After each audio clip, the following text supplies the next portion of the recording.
Israel ইরানের মধ্যে রক্তক্ষয়ী সংঘাত যেন ভুলিয়েই দিতে বসেছিল রাশিয়া ইউক্রেন যুদ্ধ।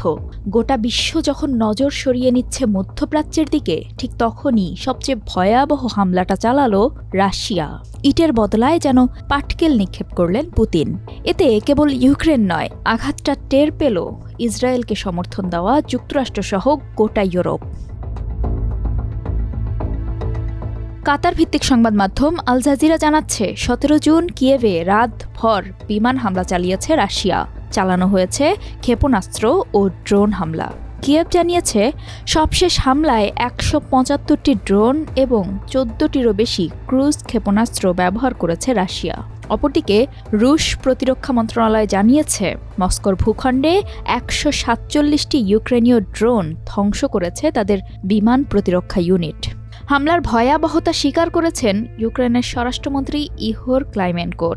তিনি জানান, ইউক্রেনের রাজধানীতে চালানো এই হামলায় গুড়িয়ে দেওয়া হয়েছে 27টি আবাসিক ভবন ও গুরুত্বপূর্ণ অবকাঠামো। নিহত হয়েছেন কমপক্ষে 15 জন আর আহত 116 জনেরও বেশি।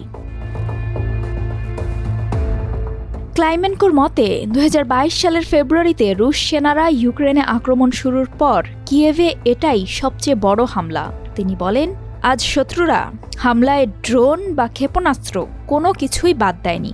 হামলায় একটি আবাসিক ব্লকে 30টি অ্যাপার্টমেন্ট ধ্বংস হয়ে গেছে। ধ্বংসস্তূপের মধ্য থেকে সম্ভাব্য জীবিতদের সন্ধান চালাচ্ছে উদ্ধারকর্মীরা। কিয়েভের মেয়র ভিতালি ক্লিটস্কো জানান, শহরের 2টি অংশে এখনও আগুন জ্বলছে। হামলায় একজন মার্কিন নাগরিক মারা গেছেন।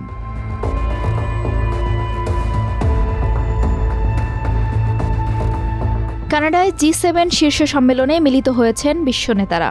এখানে যোগ দিতে যাচ্ছেন ইউক্রেনের প্রেসিডেন্ট ভলোদিমির জেলেনস্কি। ঠিক তার আগে কেন এই ভয়াবহ হামলা? ইউক্রেনের পররাষ্ট্রমন্ত্রী আন্দ্রি সিবিহার দাবি, কিয়েভের বিরুদ্ধে ব্যাপক এবং নৃশংস হামলা রাশিয়ার ইচ্ছাকৃতভাবে মনোযোগ সরিয়ে নেওয়ার কৌশল।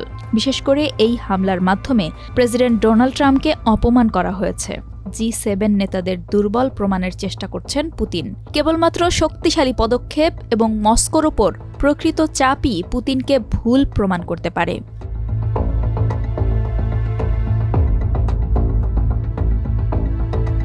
ইউক্রেন যখন বিমান প্রতিরক্ষা ব্যবস্থা বাড়াতে পশ্চিমাদের কাছে সাহায্য চাইছে, ঠিক তখন রাশিয়া তার মিত্র চীন, ইরান এবং উত্তর কোরিয়া থেকে অস্ত্র সংগ্রহ করছে বলে অভিযোগ কিয়েভের। পিয়ংইয়ংয়ের সঙ্গে মস্কোর ক্রমবর্ধমান সম্পর্কের উন্নয়ন দিচ্ছে সেই আভাসই।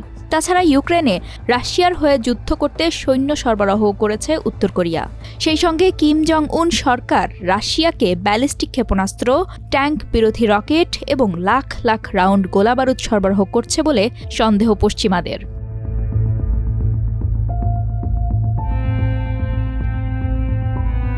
কঠিন সময়ের সঙ্গী ইউক্রেনে 3 বছরের মধ্যে সবচেয়ে বড় হামলা চালিয়ে বিশ্বকে সেটাই যেন জানান দিল রাশিয়া। ইরানের সবচেয়ে দুর্দিনে পাশে দাঁড়ালেন পুতিন। অবশ্য এমন ইঙ্গিতটা ইরানের হামলার পরপরই দিয়েছিল তার পররাষ্ট্র মন্ত্রণালয়, যেখানে জানানো হয়েছিল এই হামলা অগ্রহণযোগ্য। এই উস্কানির জন্য সমস্ত পরিণতি ইসরায়েল নেতৃত্বের ওপর বর্তাবে। এমন বার্তার পরও যখন ইরানে ক্রমাগত হামলা ও হুমকি দিয়ে যাচ্ছিল ইসরায়েল, ঠিক তখন আর বসে থাকতে পারলেন না পুতিন। ইউক্রেনে সবচেয়ে বড় হামলা চালিয়ে পশ্চিমাদের দাঁত ভাঙা জবাব দিলেন তিনি। ইরানকে অভয় দিলেন, আমরা আছি।